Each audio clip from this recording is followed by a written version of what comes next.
Well, this is Saturday morning, and I really hope to do this earlier than now. And so I will also, as is my want, that's WONT. It's a weird word, isn't it? My tendency, my want, WONT, will be to, as usual, to give you more time to finish this assignment than the original due date because I've got more to say. Surprise, surprise. So at the basically, I'm on a different iPad till I figure out how to make more space on the other iPad. But I don't know if I'd mentioned or made a comment about Yong's use of the language that this suffering may have been mediated through the Satan. That's on page 87. The word "the" there, and Satan not being capitalized. So Amos is kind of using it not as a proper noun, but as a kind of designation of a figure of some kind, right? And I may have told you this already, but Satan is a Hebrew term that means like adversary, maybe even something like a prosecuting attorney. That's certainly kind of the function of this Satan figure, particularly in Job. By the way, I got a email just yesterday from one of my congregants, little church out east of San Diego that I've begun to serve as pastor, and one of the people out there wrote me and asked me, well, to pray for her. She was having struggles of various kinds, and I think she said, and please rebuke, I think she used that word, rebuke the, and then she did capitalize it, but like rebuke the Satan or Satan.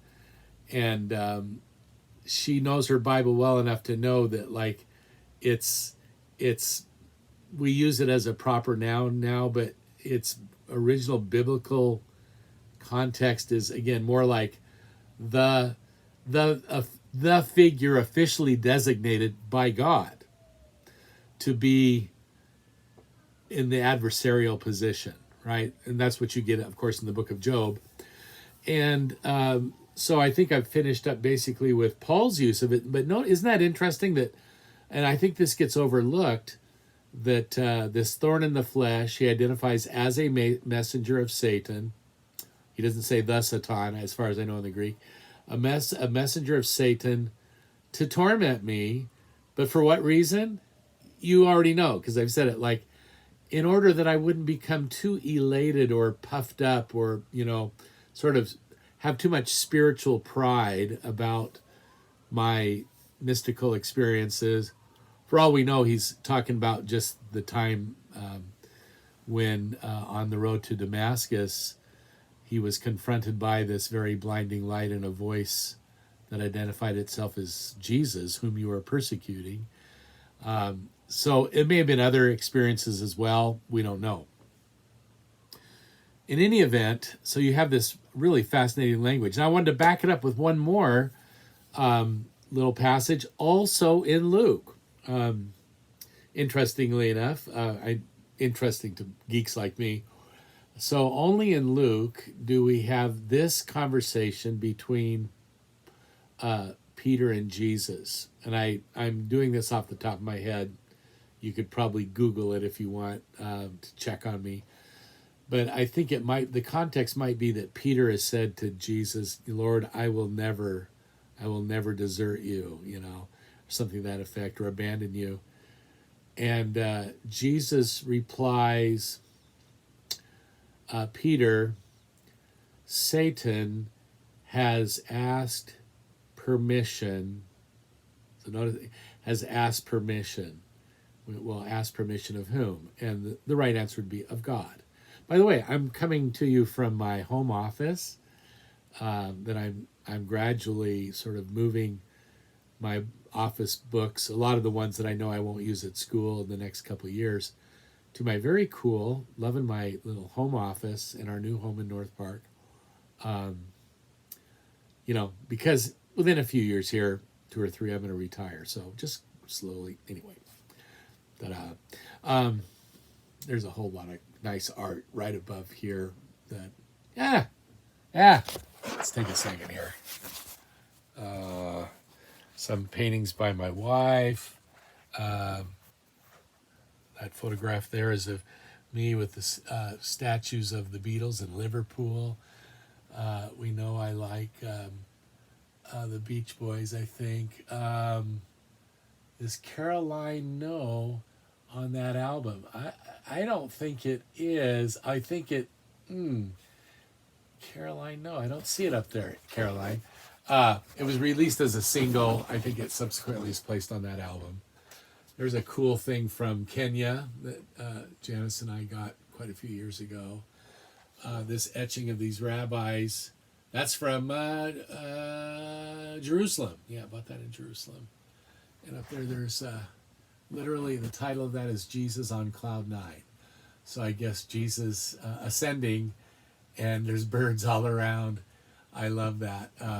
If you've ever noticed the mural, oh shucks, it's on, if you're leaving like OB down along Sunset Cliffs Avenue, this artist, a young woman that we happen to know, does this. Oh, that amazing mural. It's on the backside of like this deli, and you see it as you're on Sunset Cliffs heading onto the 8. If you have never noticed it before, watch for it. It'll be on your right-hand side. Beautiful, beautiful. And she also has one on the side of that coffee shop that's on whatever street the OB pier is on, and there's a coffee shop as you're heading out to the pier on the right-hand side. Cannot think of the name of it. You know, its front end, it fronts Newport Avenue. She also has a mural on the pier side of that building that's really striking. She's very good, and I supported her art by getting her painting that she did of Jesus. Oh, did I waste a little time there? Yeah. So speaking of Jesus, so Jesus says to Peter, Satan has asked permission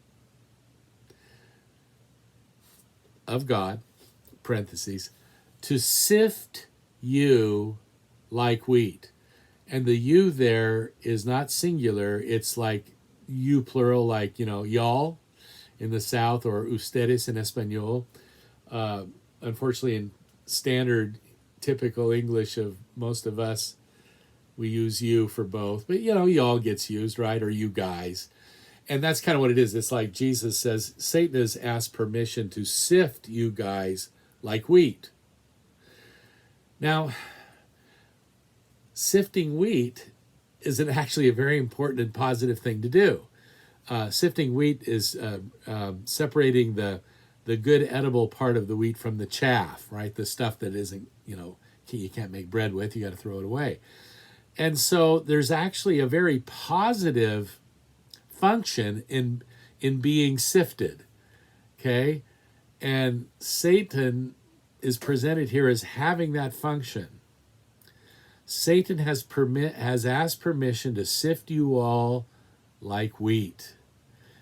But then Jesus says to Peter, but when you have returned, or repented, or when you have gone through this harrowing wheat sifting experience, return and strengthen your brothers, your fellow disciples.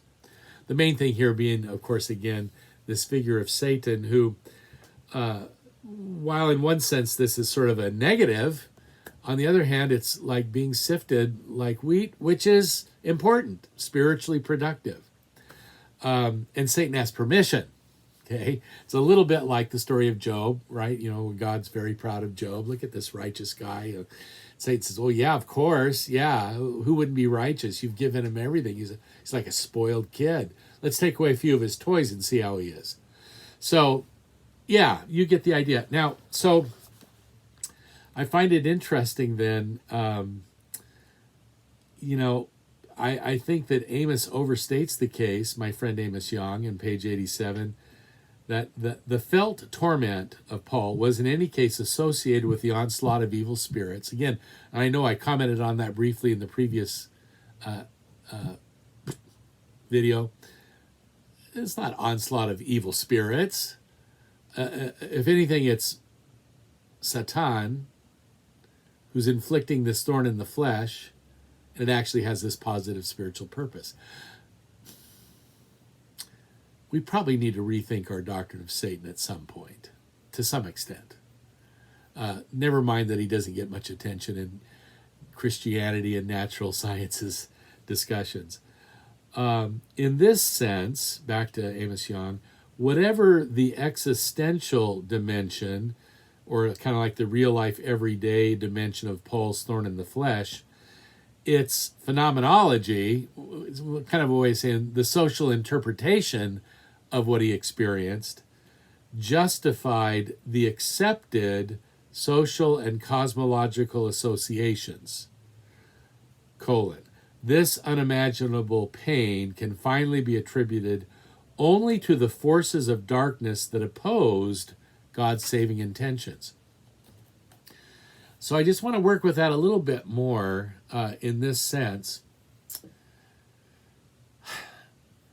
It seems to me that Dr. Yong right here is overlaying his reading of Paul with a great deal of his Pentecostal tradition. We all read the Bible, as we know, with a lens. Various lenses kind of congeal on our eyes. Certainly one of his is his Pentecostal tradition. Forces of darkness are not really what Paul talks about. And are they opposing God's saving intentions, or in fact ultimately furthering? And we might say, well, they're meant to be evil and destructive, but God knows how to work otherwise. I'm suggesting that New Testament language, at least in these passages I've suggested to you, might imply something a little different. Might tone down like the spiritual warfare type stuff. I know that's very attractive to many people and perhaps to some of you. I think I'm going to pause here and come back maybe for one more. Forgive me. Well, I'd like to share with you my surroundings a little bit. See you in a second.